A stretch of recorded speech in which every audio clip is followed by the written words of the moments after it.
What is up, awesome people of the internet? Guys, a little bit of breaking news-ish for you. This happened, I guess, a couple hours ago, so not totally breaking news, but I want to talk about it and give you all some context. So, the Indiana Fever have decided to waive Victaria Saxton from their roster, and honestly, guys, I saw this coming. I told y'all, I feel like I told some of y'all yesterday that this was coming.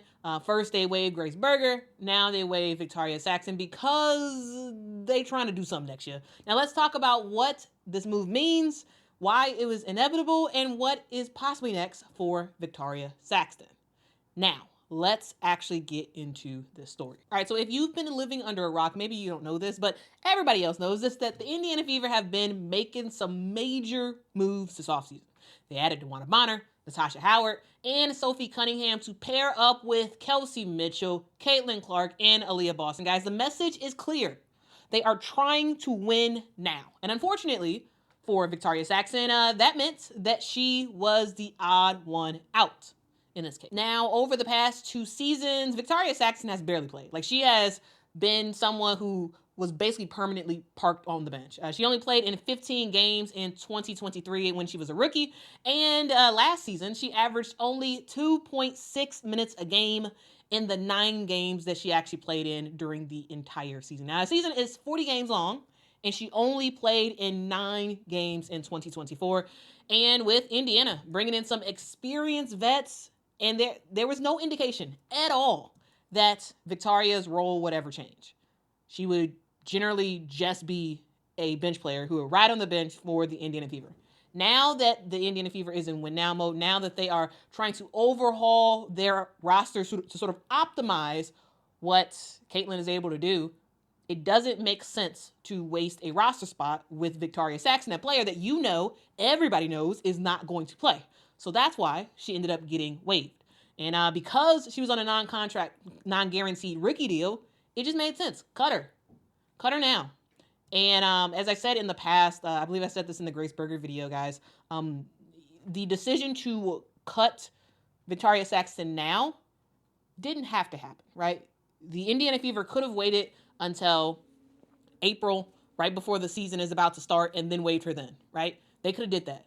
I think it's a huge kindness for teams to decide well in advance to say, hey, you know what? We already know how our roster is shaping up. We know that this player has no chance of making the roster. So instead of allowing that person to just sort of stay on board and have them think that they have a chance, you're cutting them now, and you're allowing them to be able to kind of prepare for the future. Because, guys, this is still early in free agency. That way, these players know where they stand and can try to best prepare for what lies ahead. Because, we saw, 2 days ago or a day ago, something like that? Time is interesting. Anyway, we saw, Grace Berger get waived, right? With the Indiana Fever. We saw the Atlanta Dream decide to waive Letitia Amihir, right? We saw Zaya Cook get waived from the LA Sparks. Now, interesting thing is that three South Carolina players who recently got waived from their teams. But I do think that it was a kindness in all of these teams' part, because they made the decision. You know what? You have no shot. You know what? We're going in a new direction. You are out of here, because it allows these players to kind of figure out what to do next. Now, some of y'all who are listening to this video, y'all are like, okay, yada, yada, yada. I don't know who Victaria Saxton is.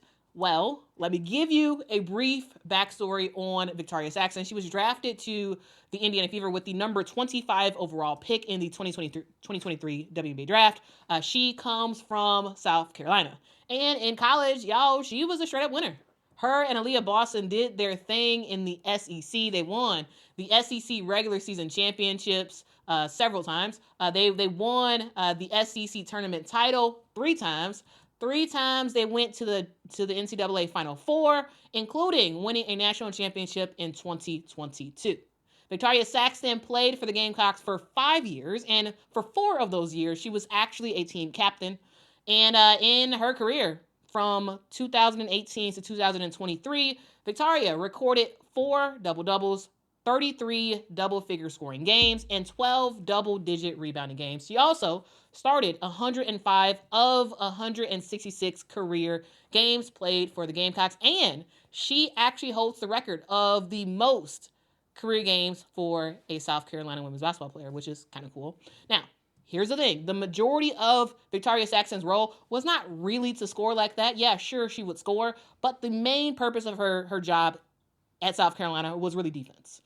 And so some of those stats, yeah, they're good stats, sure. But while Victaria was a good role player, who, yes, had a starting role for the team, she was never a star player for the Gamecocks, ever.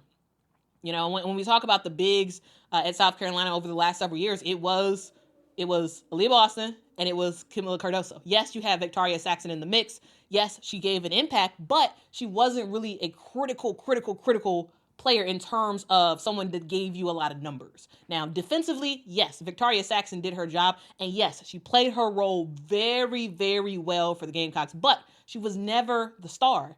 And that's ultimately, you know, why I believe she barely played for the Indiana Fever, because she stuck to her role. And here's the thing, the WNBA is a different beast than college. Being a good college player that works well within a certain system does not mean that you have a chance to make a WNBA roster, let alone actually play in a game. Now, guys, remember this. The majority of players who are drafted in the WNBA never, ever step on a WNBA court during a regular season, right? They don't even make it. The majority of these players don't even make it through the training camp, right? There are players who get picked in the first round, even for 2025. I guarantee you, there will be at least one player, maybe even more, who will wind up not making a roster in 2025. A player who will be one of the first 12 picked in the draft. It happens all the time. Just because you get drafted does not mean you have a chance. And the fact that Victaria Saxton, drafted number 25 in 2023, was able to last 2 seasons for the Indiana Fever, to me, I think that's a huge win. That's a huge win considering that she barely ever played. She was basically a bench player, right? And for those who are mad at me by like saying, oh, you're disrespecting Victaria Saxton or like whatever. Here's the thing. Victaria Saxton, I thought, played her role really well at South Carolina.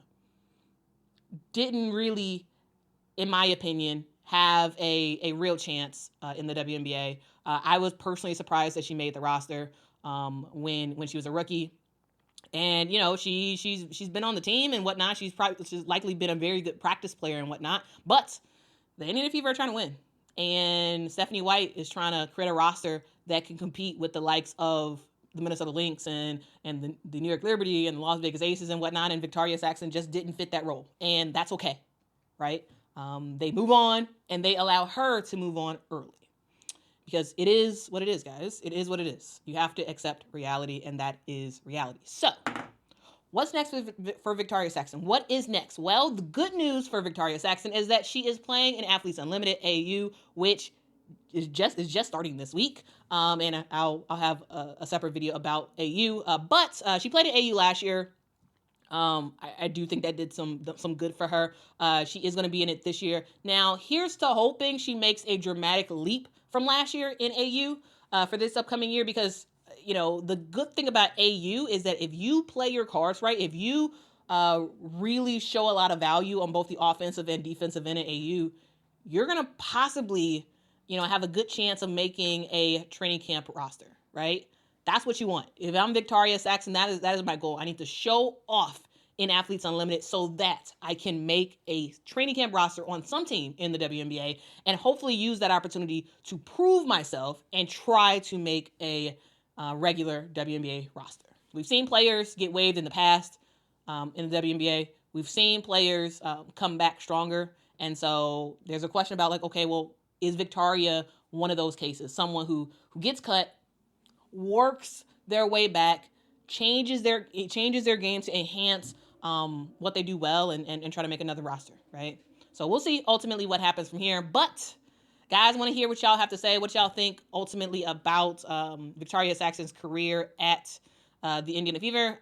Your thoughts about what the Indiana Fever are doing. Like, clearly, Kelly Kroskoff, she is a mad woman. She is doing her thing when it comes to just like decision making as a GM. I love it. I think it's really fun to see what she's doing. And I really do think that Indiana is making every single team in the WNBA step up their game because of the moves that Indiana's making this offseason. It's kind of wild, but we'll cover more of that in the future. Guys, what do y'all think about the video? Guys, what do you think about the video? Let me know in the comments below, and I will see y'all in the next one. Make sure to hit that like button, hit that subscribe. We are on our road to 30,000 subscribers. Will we get there? I don't know, but it should be a fun ride. Anyway, I'll see y'all in the next one. Bye-bye.